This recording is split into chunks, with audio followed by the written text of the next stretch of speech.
और बता दें, शिमला में सीएम सुखविंदर सिंह सुक्खू ने मीडिया से बातचीत करते हुए कहा कि कांग्रेस नेताओं और पार्टी पदाधिकारियों से बैठक कर मंडी जिले के विकास को लेकर चर्चा की गई है। इस दौरान उन्होंने ये भी कहा कि राधा स्वामी सत्संग व्यास अस्पताल भोटा की भूमि हस्तांतरित करने के लिए सुक्खू सरकार ऑर्डिनेंस लाएगी।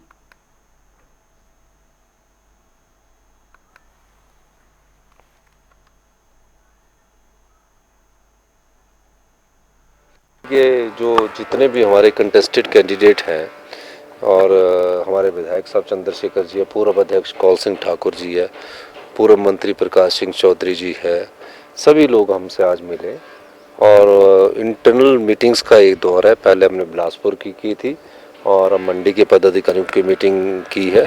तो मंडी के विकास के लिए जो योजनाएं उन्होंने मुझे बताई है उसमें आगे बढ़ने की जरूरत है और सबने कहा कि जो हमारी योजनाएं हैं वो बहुत अच्छी है। जयराम ठाकुर के समय में तो मनरेगा के मजदूरों के बारे में नहीं सोचा गया, वहाँ 60 रुपये दिहाड़ी बढ़ाएगी। अभी तक जो नेर चौक मेडिकल कॉलेज है उसके बारे में नहीं सोचा गया, वहाँ MRI की सुविधा तक नहीं है। तो और जो विधवाओं के बच्चों की शिक्षा के बारे में जो मुख्यमंत्री सुख शिक्षा योजना लेकर हम आ रहे हैं उनके बारे में नहीं सोचा गया है। तो इन सारी योजनाओं की जानकारी उन लोगों को थी। तो थोड़ा सा इंटरनल सारे जो कंटेस्टेड कैंडिडेट थे उन्होंने अपनी बात रखी कि हमें किस प्रकार से मंडी में कांग्रेस को मजबूत करना है और सब ने अपने व्यू पॉइंट दिया और इस ढंग से हम मंडी में मजबूत लोगों को आगे लाया जाएगा। और जिस प्रकार का झूठा र्यूमर भारतीय जनता पार्टी व्यक्तिगत मेरे तौर पर फैला रही है, तो उन्होंने कहा कि कुछ चीज़ें तो हमें पता भी नहीं है, तो नेचुरली ये पार्टी लेवल पर भी इसको उठाया जाएगा। तो इस संदर्भ में हमारी मीटिंग हुई है। तो ये सब मीटिंगों का ब्यौरा लेने के बाद जो भी मंडी के मेडिकल कॉलेज के लिए किया जाएगा उसके लिए हम करेंगे।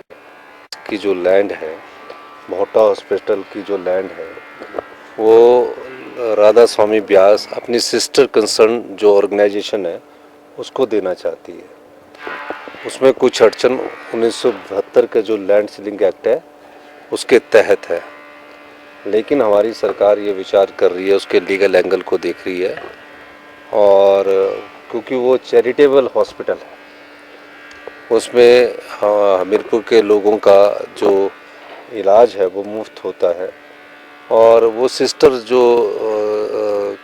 ऑर्गेनाइजेशंस है उसको इसलिए ट्रांसफ़र करना चाहते हैं कि उन पर GST जो है और तकरीबन जब वो इक्विपमेंट मंगाते हैं तो उस पर GST लगता है। अब वो तो चैरिटेबल कर रहे हैं राधा स्वामी सत्संग व्यास वाले, तो लोगों की सेवा कर रहे हैं और उस पर वो फिर पैसा देना उचित नहीं है। तो वो चाहते हैं कि वो एक इस ऑर्गेनाइजेशन को दूसरी अपनी ही सिस्टर ऑर्गेनाइजेशन में ट्रांसफ़र किया जाए।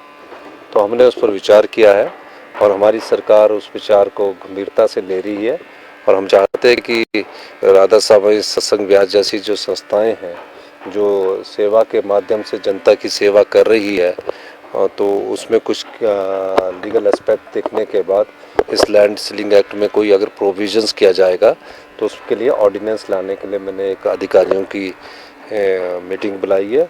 और जो ये विधानसभा सेशन होगा, हमारा जो विंटर में सेशन होगा, पूरे लीगल एस्पेक्ट्स को देखकर हम चाहेंगे कि उसकी सिस्टर ऑर्गेनाइजेशन को वो जगह प्रदान की जाए। इस संदर्भ में मैं कहना चाहता हूँ कि पिछली भारतीय जनता पार्टी की सरकार ने तो किया नहीं, लेकिन वो राजनीतिक रोटियां सेकने के लिए कई बार ऐसे बयान देती है।